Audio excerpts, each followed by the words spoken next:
भजो मुरली मनोहर नंद लाला। भजो गिरिधर गोविंद गोपाला। भजो गिरिधर गोविंद गोपाला। भजो मुरली मनोहर नंद लाला। भजो मुरली मनोहर नंद लाला। भजो गिरिधर गोविंद गोपाला। भजो गिरिधर गोविंद गोपाला। बोलिए वृंदावन बिहारी लाल की जय। जय जय श्री राधे। जय जय श्री राधे। सभी भक्तों को आज राम विवाह और बिहारी पंचमी जी की बहुत बहुत शुभकामनाएं। आज एक नहीं दो उत्सव हैं। आज सीता विवाह का भी उत्सव है और बिहारी पंचमी भी है। बांके बिहारी युगल सरकार के रूप में आज के दिन प्रकट हुए थे। मैं वो चर्चा नहीं करना चाहता जो राम विवाह से कई बार आप लोगों के साथ की जा चुकी है। बहुत ध्यान से सुनिएगा।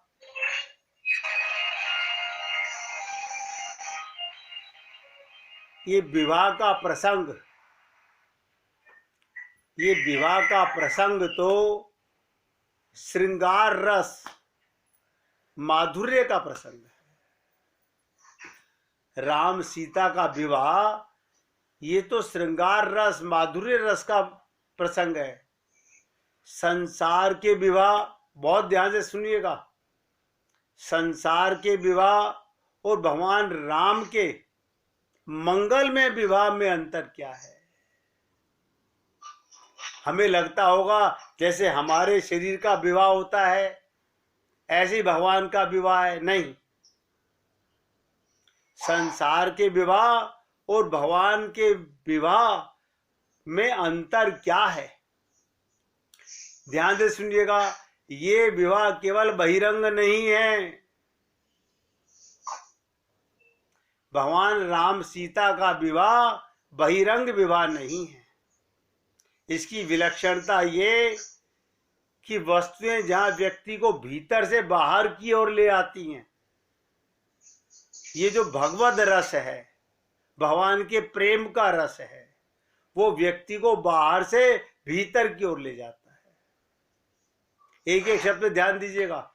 सांसारिक विवाह में व्यक्ति अंदर के भाव को भूलकर बाहर के भाव में बहने लगता है, लेकिन भगवान के प्रेम में, भगवान के विवाह में व्यक्ति बाहर के संसार को भूलकर हृदय के प्रेम में डूब जाता है। इसे भगवद रस कहते हैं। वो व्यक्ति को बाहर से भीतर की ओर ले जाता है।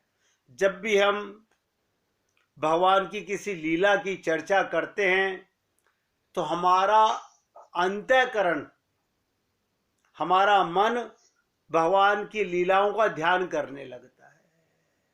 जब भी हम संसार के विवाह की, संसार के किसी भी महोत्सव की चर्चा करते हैं तो हमारा मन अंदर से बाहर की ओर भटकता है। इस बात को गहराई से सुनिएगा। अगर किसी जीव का मन सत्संग सुनते हुए अंदर नहीं जा रहा, इसका मतलब वो सत्संग सुन ही नहीं रहा। सत्संग सुनने वाले का मन अंतःकरण में जाना चाहिए। भगवान की लीलाओं में व्यक्ति को अंदर गोता लगाना चाहिए। इसीलिए मैंने कहा भगवद रस व्यक्ति को बाहर से भीतर की ओर ले जाता है।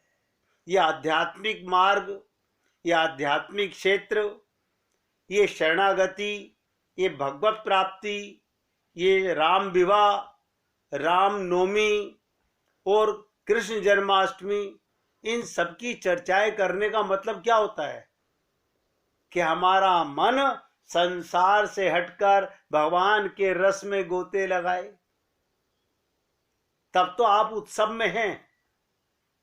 जब तक आप स्वयं उत्सव में पात्र नहीं बनेंगे, जैसे बाहर संसार के आडंबर में हम टाई कोट पैंट पहन करके दूल्हे राजा के साथ बाराती बनकर जाते हैं, बिल्कुल इसी प्रकार से भगवान की लीलाओं में हमें अंतःकरण में भगवत रस को पीना चाहिए। व्यवहार में आप लोग देखते हैं, अनुभव भी करते हैं, तब तीव्र गर्मी पड़ने लगे, धूप हो तो आप क्या करते हैं? अगर बाहर गर्मी पड़े तो क्या करते हैं? बाहर से भीतर चले जाते हैं। वर्षा में भी आप बाहर से भीतर आ जाते हैं, अर्थात बाहर चाहे वर्षा हो चाहे धूप हो, घर में आप सुरक्षित हैं। मैं आपका ध्यान बहुत मूल चीज पर खींचना चाहता हूं। आप कहां सुरक्षित हैं? जब आपका मन आपके अंतःकरण में भगवत प्रेम में गोते लगाता है। इसी प्रकार से जीवन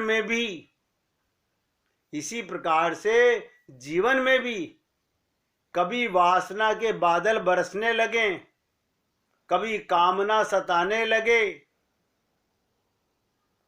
कभी क्रोध की धूप व्यक्ति को संतप्त करने लगे, मनोकूल घटनाएं नहीं हो, ऐसे समय में अगर हम अंतर जगत में, भाव राज्य में प्रवेश कर जाएं, एक दिव्य शीतलता का, प्रेम का आनंद होगा। अशोक जी, मैं आपसे निवेदन करता हूं, जैसे बाहर की धूप से बचने के लिए आप अंदर आते हैं, बाहर की बरसात से बचने के लिए आप अंदर आते हैं, ऐसे ही संसार के प्रपंचों से बचने के लिए, भगवान से जुड़ने के लिए आपको अंतःकरण में गोता लगाना चाहिए। इससे क्या होगा? एक दिव्य शीतलता, एक दिव्य प्रेम, एक दिव्य आनंद की अनुभूति अपने आप होगी। आनंद क्या है? जब आपका मन भगवान के साथ अपने आप को लीलाओं में सम्मिलित कर ले, तो दिव्य आनंद, प्रेम और आनंद की अनुभूति अंदर से होगी। भगवान श्री सीताराम जी के विवाह को हम अंतर हृदय में देखें, ध्यान से सुनिएगा।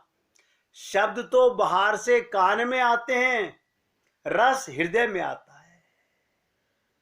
शब्दों से जो रस, देखिएगा, पेट का रस मुख से अंदर जाता है, पेट का रस मुख से अंदर जाता है, पेट का स्वाद मुख से अंदर जाता है, लेकिन भगवान की लीलाओं का जो प्रेम रस है, ये कान के माध्यम से हृदय में जाता है, पेट में नहीं, हृदय में जाता है।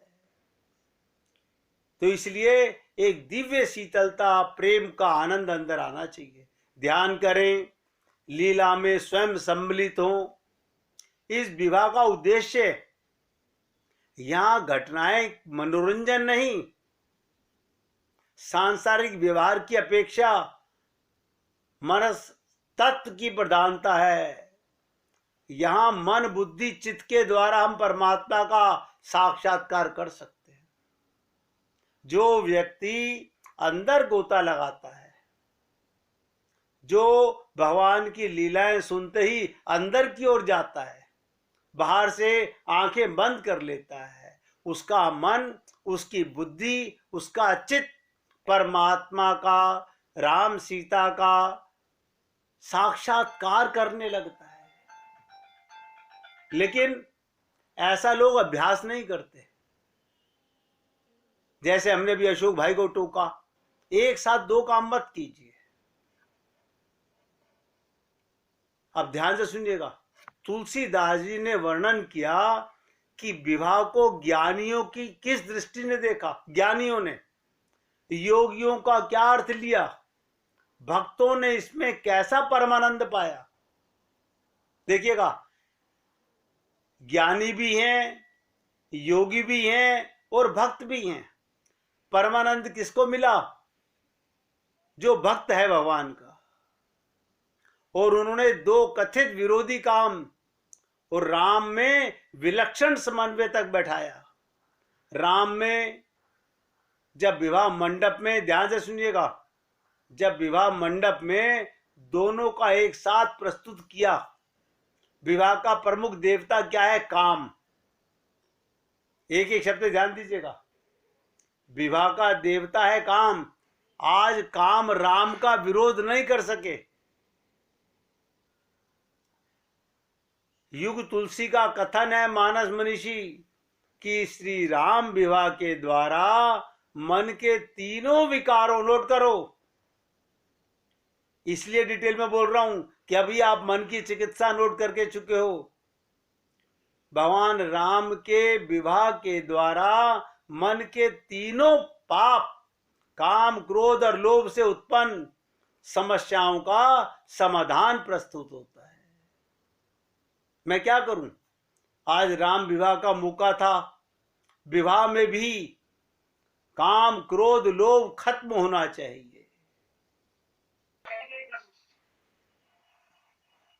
जो व्यक्ति एकाग्रता से सुनेगा उसके चित्त में भी आवाज आएगी। ध्यान से सुनिएगा, भगवान सीता राम के विवाह का प्रसंग भगवत प्रेमियों के अंतर जीवन में आनंद और मंगल की सृष्टि करता है।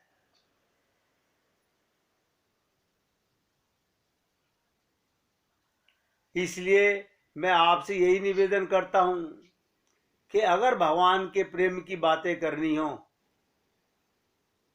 कहते ना कि गुरुर् ब्रह्मा गुरुर्विष्णु गुरुर्देव महेश्वराय, गुरु साक्षात्कार पर ब्रह्म तस्मै श्री गुरुवे नमः। हृदय में विराजत राम सिय और दास हनुमान, ऐसे संत महात्माओं के सत्संग को सुनने से रामचरितमानस के प्रति प्रेम और आस्था के संस्कार हमारे परिवार में, हम लोगों के खून के अंदर भरे हुए हैं।